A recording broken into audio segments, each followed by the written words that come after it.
What's up, guys, and welcome to my channel. My name's Dylan Zachary, and I'm a graphic designer and music enthusiast. So this is the final installment of the Monthly Album Redesign Series. 12 months long, redesigning a different album every single month. It's been a blast. Take such iconic records from my record collection back here and taking the album covers and recreating it and rethinking it in a different way. It's been super difficult, but it's been interesting to dive in deep as an artist and kind of just make a super iconic album, so different and so unique, and keeping the album either a little bit to its roots or completely blowing it out of the water and trying something completely different. It's been so much fun, and I'm glad that it's finally done, and this is the last monthly album redesign.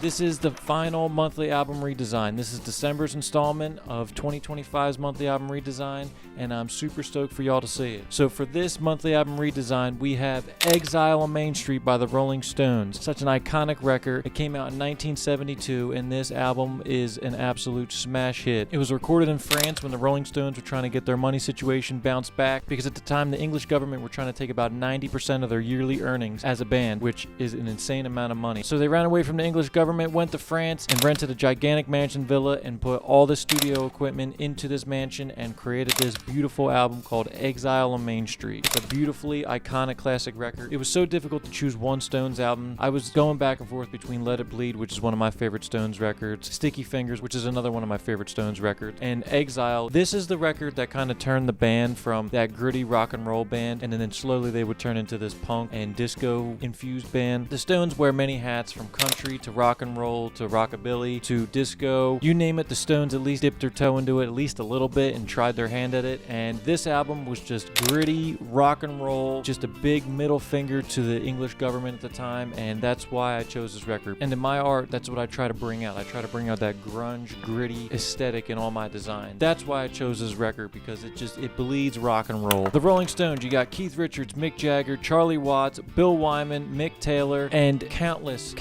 of hits off of this record and many before. They're one of the greatest rock and roll bands of all time. They're still kicking it even to this day, which is absolutely amazing to still be making music and performing at 80 something years of age all these years later, and they still have the same spark and energy just like they did back in the 70s when they were touring. The Rolling Stones, such an iconic, amazing band. I can't believe this is the final monthly album redesign, and I'm so stoked. But with all that being said, let's get into this album redesign. But first, before we get into the final album redesign, please make sure you hit like and subscribe and comment and all that fun stuff, because it helps out a small-time YouTuber like myself. I want to continue doing this. It's so much fun creating these videos for you guys and deep diving into graphic design and making cool stuff and talking about music and life. It's just such a great time, and I want to keep doing it. But anyway, let's get into the video now. So Exile on Main Street, that's what we redesigned. And as you can see on the screen right now, this is my album redesign. I don't even know where to begin with this record. I tried so many different variations of this. It was so tiresome. I took at least a week off, and it was just so difficult. I had this idea to go with like a checkerboard vibe of the album cover. It wasn't meshing the way I was envisioning it, and then I had another idea to do like a picture collage, but if you know the original album cover, that already kind of is the essence of the original album cover, so I couldn't use multiple pictures of the band because I just felt like it was just touching too close to the original, and I was really trying to get away from the original, since the last monthly album redesign, Led Zeppelin 1, which we redesigned, I touched super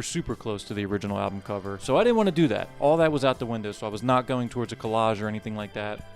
I was racking my brain for at least 2 to 3 weeks on this project. That's why it's coming out in 2026 and not in December. I was racking my brain. I just couldn't figure it out. I even tried redesigning the tongue logo. I wasn't necessarily redesigning the tongue logo, but I took the tongue logo and I took the tongue and I stretched it out, and I like built a road out of the tongue, because Exile on Main Street, I took a street, the road, and I turned the tongue into a road. It just wasn't coming across like I envisioned it. I would say there was probably 3 different takes of this album, of me designing it for hours and then absolutely deleting the file and not going back to it, because I couldn't figure it out. The other night I was sitting here and I was going through some different stuff, some different ideas, and I was just kind of racking my brain, and finally I thought about a manhole cover, and I touched base on this just because, you know, the streets, Exile on Main Street, the ruggedness of the streets, the grittiness of the streets, the Stones and the grittiness, I wanted to stay close to that, and those are like my favorite things in a design, is the ruggedness of a design, the grittiness of a design. It's my favorite aesthetic. And so I thought of a manhole cover. And usually on the manhole cover it has like, you know, the city or the town imprinted on the manhole cover, or like who owns the sewer system or whatever. There's always some kind of typography on a manhole cover. I just decided to take this manhole cover idea and expand on it a little bit more. I found this picture of a manhole cover on Unsplash that was located in, I think, Seattle, and I took off all the Seattle wordings and stuff like that, so you can't really see where the city or place was. I just went into putting the tongue onto the manhole cover. Like if you were to go down here, maybe it's like the Ninja Turtles, there's a whole new world down there. It's the Stones world. Maybe you'd catch a concert if you went down to this manhole cover. Go down into the Exile on Main Street. So that's kind of where I went with this. So I took the Stones tongue and we embossed it onto the manhole cover and made it fit in really well. I initially did like a black and white Stones tongue, and I threw a little bit of brown in there and messed with the hues and saturations and also the contrasting of it. It wasn't initially coming out the way I wanted it to. So then we switched it over to the original red and white tongue. We get this weird teal shadow effect over top of it, which I thought was really cool, which touches base to this dark red color on the Stones type, and then the Exile on Main Street, which is like this bluish color. And that's kind of where we just ran with it.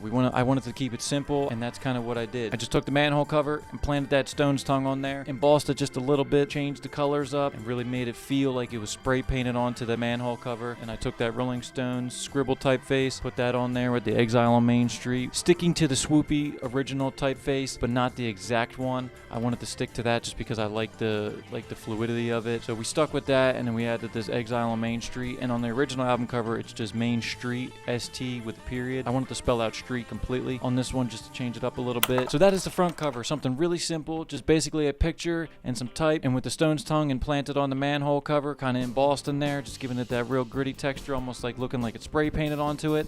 And who knows where that manhole cover takes you? Who knows? That is for you to interpret yourself when you drop the needle on the record and listen to Exile on Main Street. So that's the front cover. Let's get into the back cover and talk about that now. And this is the back cover. So let's start with the typeface, since it's the exact same on the front cover. So we once again stuck with the Exile on Main Street with street spelled out completely, sticking with the blue and the red text again. The Rolling Stones, the fluidity of the Stones, I just love that typeface. So the back cover just kind of represents, it's a double LP, so that means it has a gatefold, so it opens completely up. What my thought process was, if you open it completely up, it's just a whole entire street front to back with the manhole cover smack in the middle, so you got that half chopped off manhole cover on the left side of the vinyl. So once again, just to kind of keep the fluidness of the album cover front to back, so if you were to open it, you can see the manhole cover perfectly. And then we got the track listing over there on the right. I stuck with the blue color of the Exile just to kind of tie into the Exile on Main Street type, through the blue and the white in there and make it stand out just a little bit more. Like I said, it's a double LP, so you got LP1, side A, side B, LP2, side A, side B. A lot of songs on this record, a lot of great songs on this record. At the very bottom here, we got the Rolling Stones records. This actually surprised me. I didn't realize the Rolling Stones actually had their own record label at the time of this album release. Didn't realize that. They ended up leaving Decca in like the beginning of 1970. Decca Records was the original publisher of all the records up until Sticky Fingers, and then the Rolling Stones created their own record label, released all their albums from there on out under the Rolling Stones Records mantra. So that's what we did with this. We created a little logo because I couldn't find a logo other than just some type that said Rolling Stones Records. So I created a little logo with the tongue, and in addition to that, underneath the logo there I did the Rolling Stones Records, distributed by Atlantic Recording Company, and that's basically the people that released albums for the Rolling Stones at the time of this album release. All this information is on the back of the original recording. I just kind of wanted to make it feel more authentic, so that's the real reason why the Rolling Stones Records and the distribution information's all back there, just because it feels a little bit more authentic and like you would actually pick this up off the shelf. Right now we're going to roll a little clip of everything put together, the front and back album cover with some record design mock-ups I created.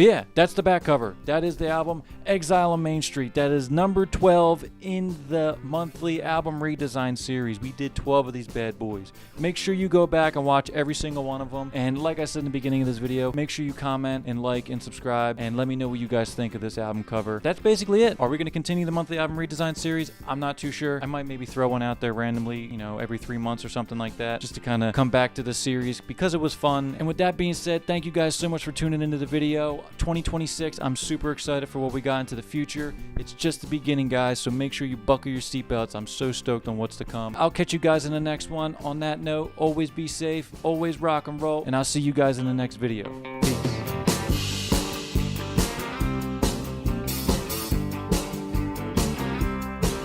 The album redesign for 12 months was just pure chaos, but there was a beauty in that pure chaos because I just never knew exactly what I was redesigning. I would thumb through some of my records and it just depended on exactly what I was listening to at that time, and as of right now, the Rolling Stones have just been on my radar. That's why we're redesigning the Stones. So it's kind of like a nice little time capsule to go back and be like, oh, he redesigned this album because this is what inspired it. You know, he redesigned this album because that's what inspired it. Mainly, if I was redesigning the record, it's because it's what I was listening to at the time. And yeah, let's get into the album redesign. The Rolling Stones, Exile on Main Street. Let's do it.